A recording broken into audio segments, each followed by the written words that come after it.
নমস্কার বন্ধুরা, শ্রুতিপর্ণার পাকশালায় সকলকে স্বাগত। তো আজকের রেসিপি ফুলকপি দিয়ে মাছের ঝোলের রেসিপিটি খুব সহজ এবং সাধারণ হলেও খেতে কিন্তু দুর্দান্ত সুস্বাদু। তো রান্নার শুরুতেই আমি মাছগুলোকে ভেজে নেব।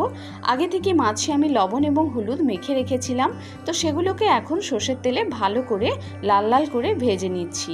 আর আমি এখানে রান্নার জন্য রুই মাছের রিং পিস ব্যবহার করেছি।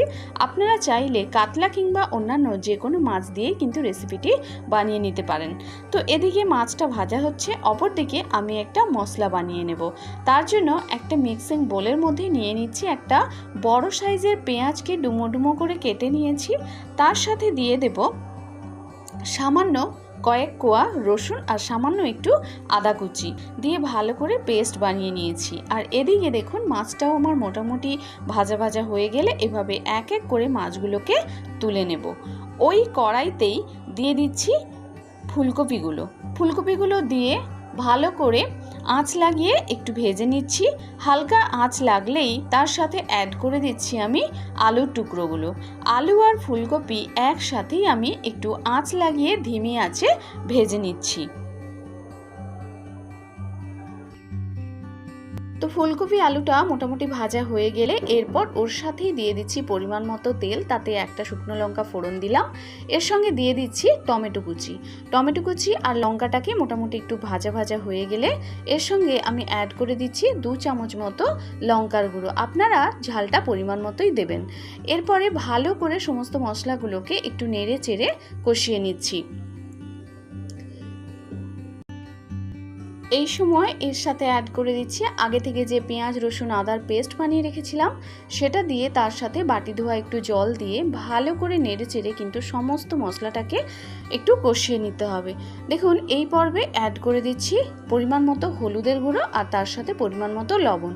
আবারও ভালো করে মশলাটাকে কষিয়ে নিচ্ছি।